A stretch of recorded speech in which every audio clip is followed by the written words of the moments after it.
Maluku Utara, April 2026.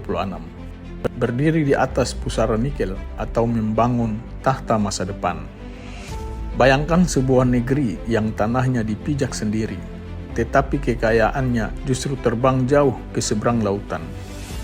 Bayangkan Maluku Utara, negeri para raja-raja, yang hari ini riuh oleh deru mesin-mesin raksasa di Pulau Halmahera, Pulau Obi, dan Pulau Taliabu.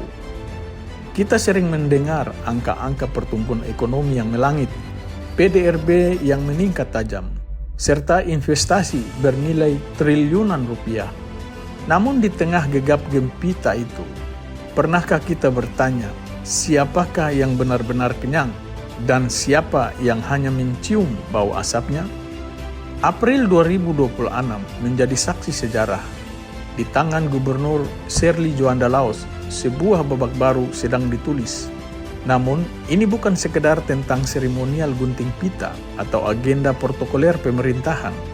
Ini adalah tentang sebuah titik kritis, sebuah persimpangan jalan yang akan menentukan nasib anak cucu Maluku Utara kelak. Apakah rakyat Maluku Utara akan menjadi pemilik sah atas kekayaan negerinya sendiri?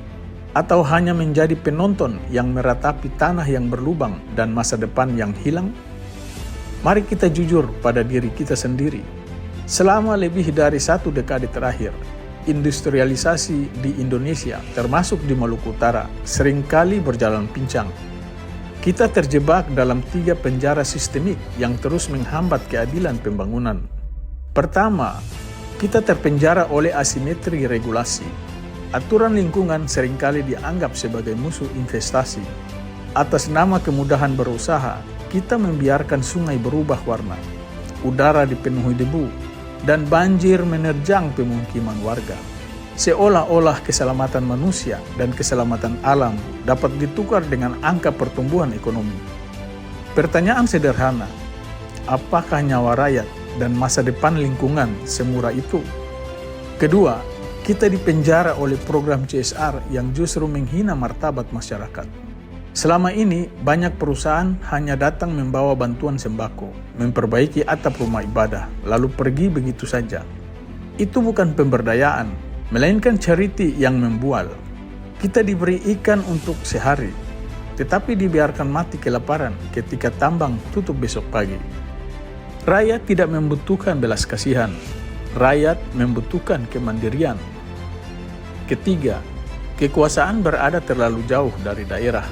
Sejak terjadinya sentralisasi perizinan, pemerintah daerah seolah kehilangan taringnya. Daerah hanya menjadi pemadam kebakaran ketika konflik sosial meledak, tanpa memiliki kuasa penuh untuk menghentikan perusahaan yang merusak lingkungan secara cepat dan tegas. Pemerintah daerah dipaksa bertanggung jawab, tetapi tidak diberi kewenangan yang cukup untuk bertindak. Apakah kita harus pasrah? Tentu tidak. Dunia telah memberi kita banyak contoh. Di Norwegia dan Alaska, kekayaan tambang dan minyak tidak dihabiskan hari ini. Mereka membangun Sovereign Wealth Fund, dana abadi untuk masa depan generasi berikutnya.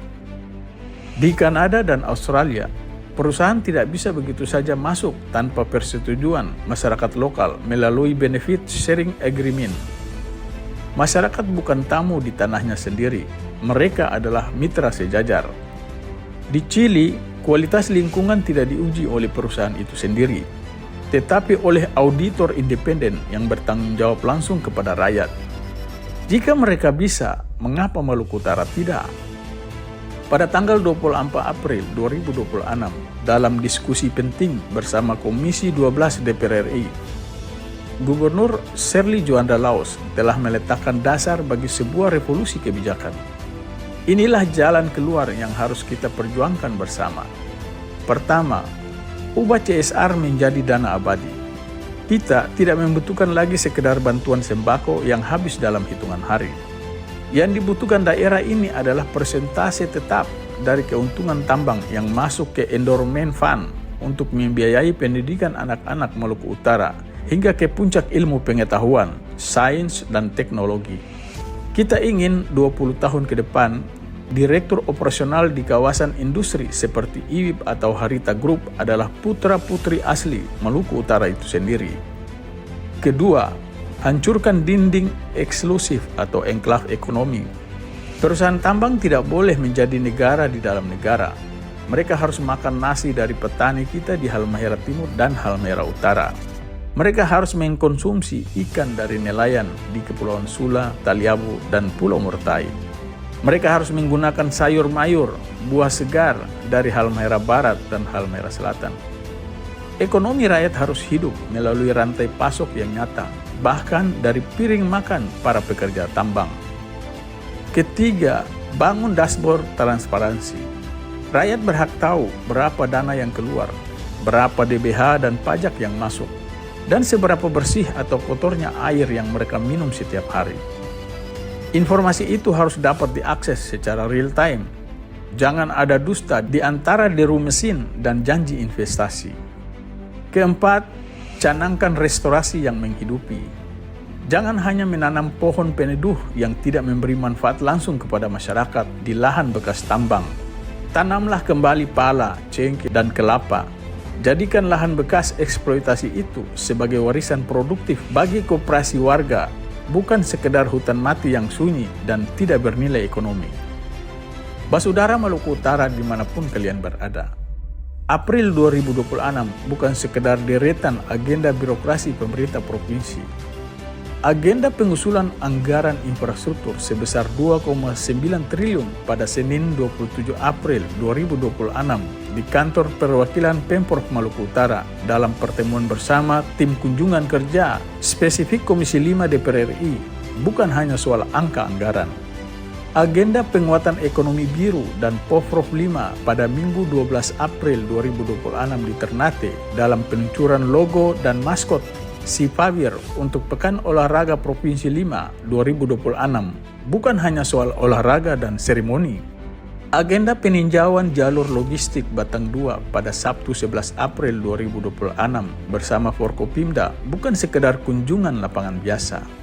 Agenda sinergi tata kelola tambang dan lingkungan pada Jumat 24 April 2026 bersama Komisi 12 DPR RI serta agenda pemberdayaan ekonomi dan UMKM pada Senin 20 April 2026 dalam pembukaan pelatihan penguatan kapasitas UMKM di Ternate.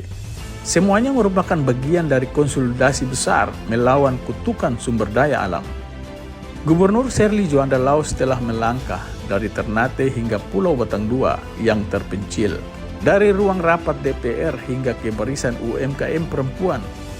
Namun semua kebijakan ini hanya akan menjadi tumpukan kertas tanpa makna jika kita rakyat Maluku Utara tidak ikut mengawal dan memastikan implementasinya.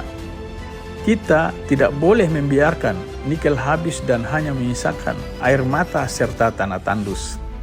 Kita harus memastikan bahwa setiap gram mineral yang keluar dari bumi Maluku Utara harus dibayar dengan kecerdasan anak-anak kita, kesejahteraan petani Maluku Utara, dan martabat masyarakat Maluku Utara. Ini bukan semata soal angka PDRB, ini adalah soal keadilan antar generasi.